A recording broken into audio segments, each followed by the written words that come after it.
a police force that's not yet reformed, responsible for investigating violations committed by police, obviously you have a major challenge.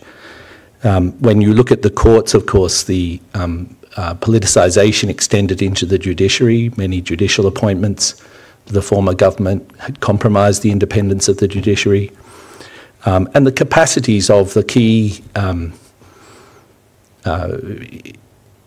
elements needed for accountability process. Of course, Bangladesh is significant, has its own international crimes tribunal, but of course the investigator prosecution capacity in the court, remains quite limited. We had an enormous challenge as an office to undertake this fact-finding over several months. We know the challenge that they are also facing as investigators in trying to pursue these cases.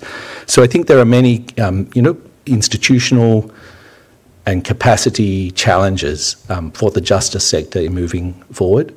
As High Commissioner said, the office is really ready to support in this.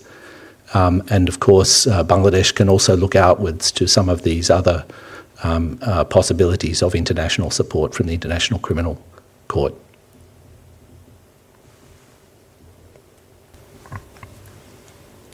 Actually, if I can just supplement what Rory has said, concerns do remain. That is clear, as the High Commissioner pointed out, and as Rory pointed out, transitions are fragile, and there are still a lot of concerns about the current situation in Bangladesh, particularly with regard to due process and fair trial in the many cases that have been filed, custodial deaths in the unreformed prison system, actions taken against journalists, and persistent incidents as well of mob violence, including attacks on minorities. In terms of recommendations, the report contains a very comprehensive set of recommendations on institutional reform, law reform. One key recommendation is to take urgent measures to establish a victim and witness protection program that is independent of the existing security forces, and to initiate strict disciplinary measures and criminal investigations in cases of witness intimidation, because this is something we have witnessed quite a lot in Bangladesh. Thank you, Ravina. We've actually got a question online. It's from Boris Engelson. He says, Bangladesh has been the place of a rampant civil war for more than half a century. What did or could so far the UN do to monitor the risks thereof and try to avoid this second or third or fourth bloodshed since the early 70s? And then we have two other questions on the line. If we could go first to Zima Islam and then M.A.K. Zilani. Thank you so much. This is Zaima, and I work at the Daily Star. So my question is, did this very comprehensive investigation identify some of the perpetrators by name, and would the Commission be sharing some of these names with the judicial processes in Bangladesh as they try to bring the perpetrators to book, specifically seeing that Bangladesh still has the death penalty?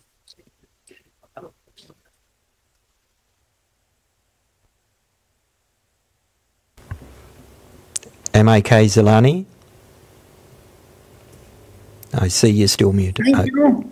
Thank you. This is M.A.K. Zilani from Bangladesh, working for the Daily Shomoy Alo. My question is, what is the root causes of incident that occurred on July, August? And what type of instrument, basically military instrument, are used in that incident? And have any sniper uses or like this type? Please, what is your findings? Thank you. Thank you. Rory?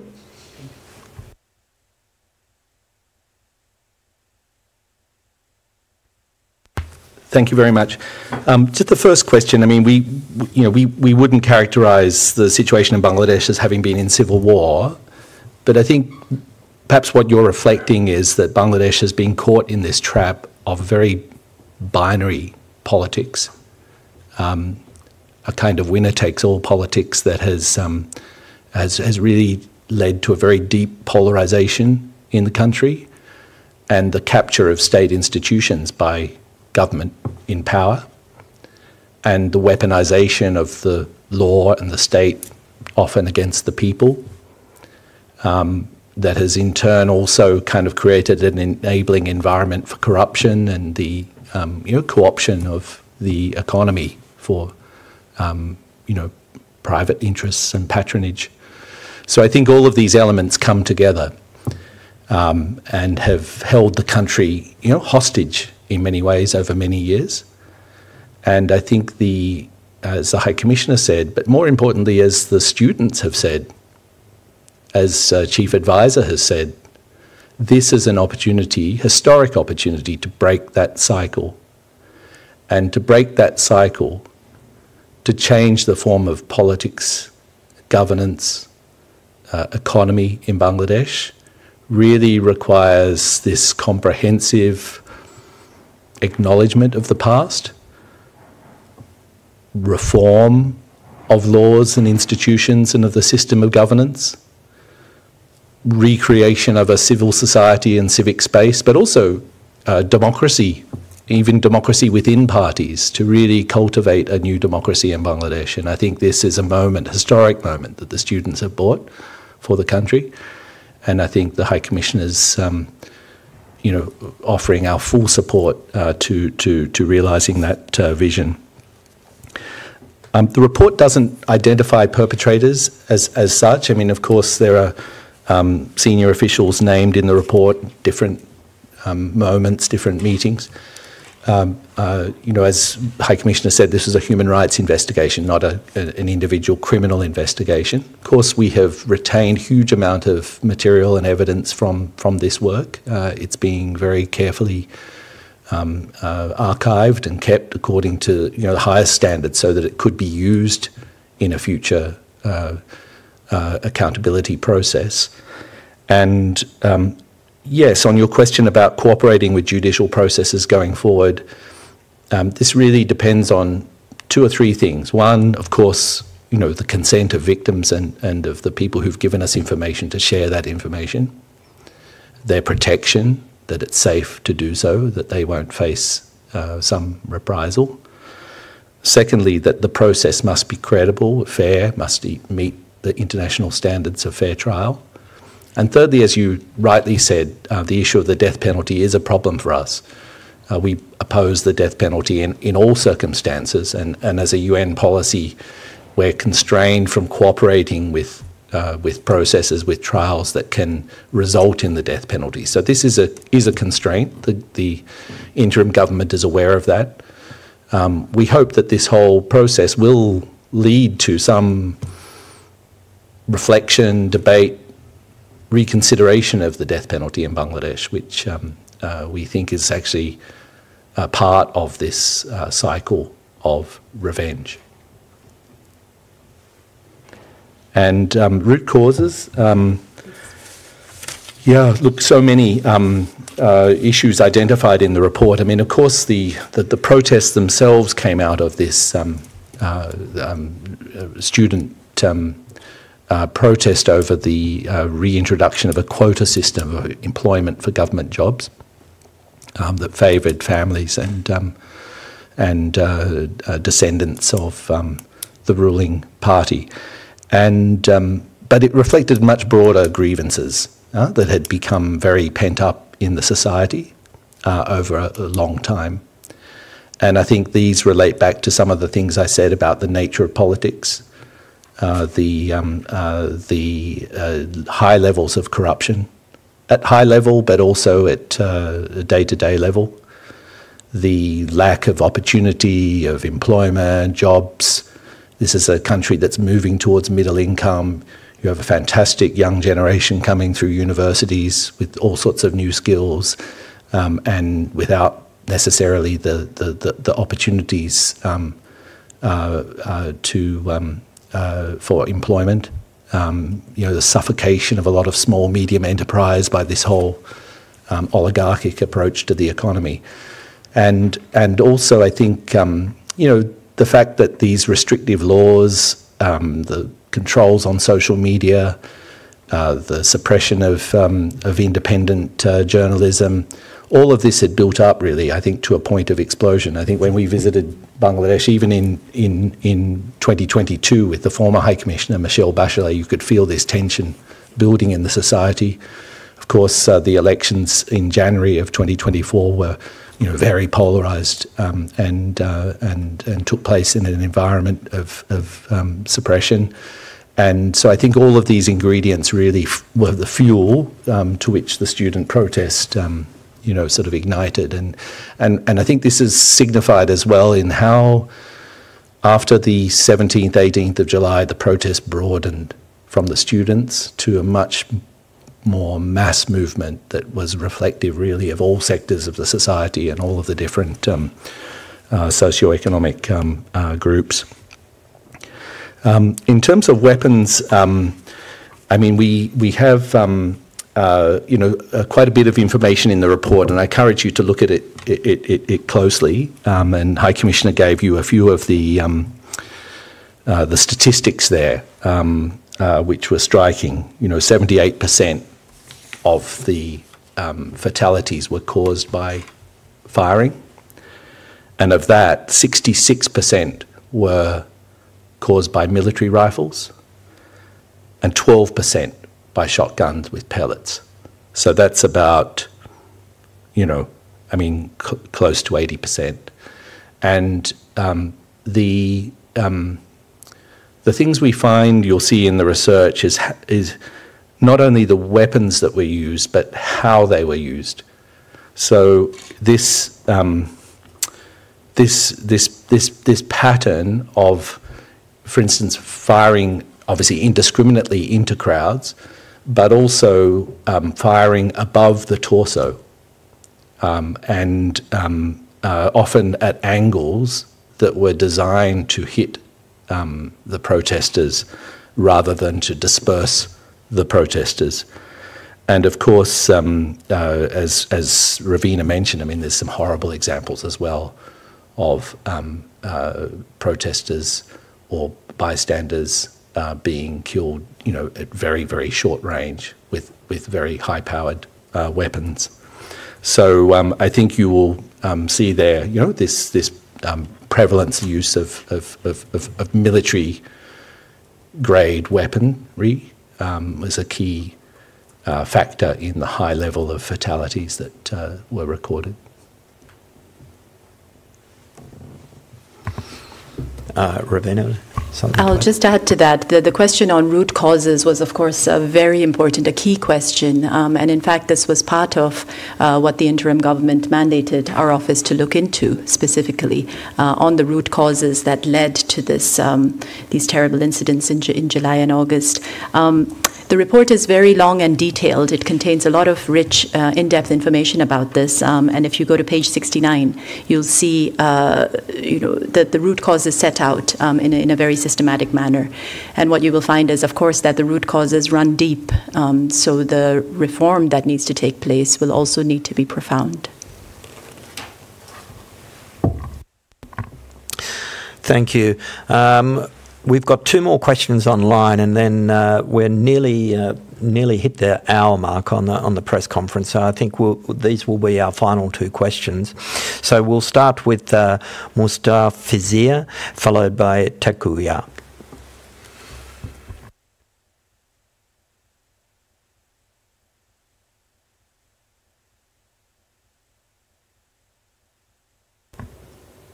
Mustafizir.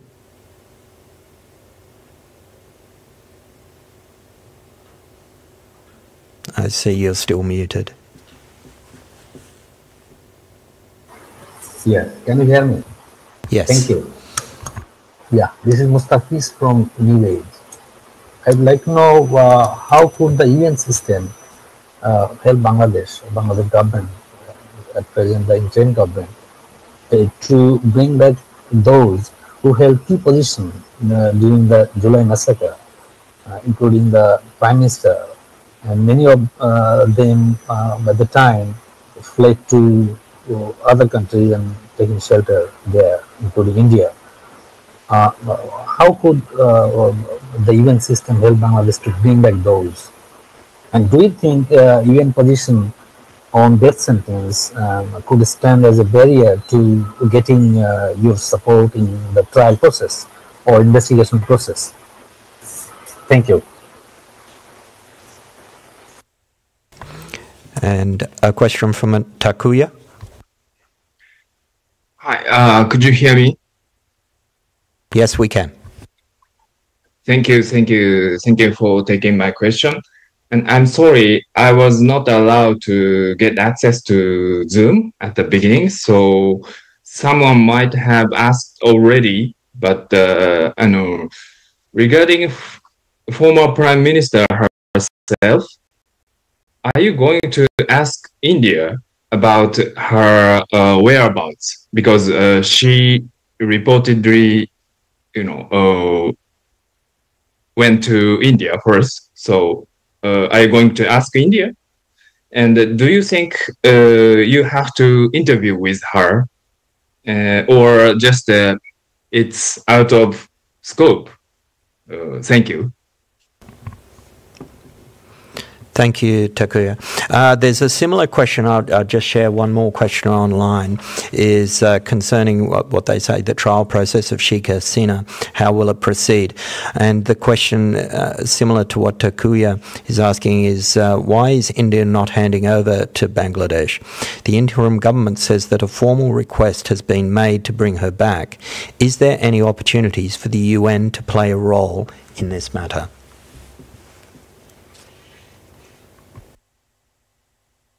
Rory?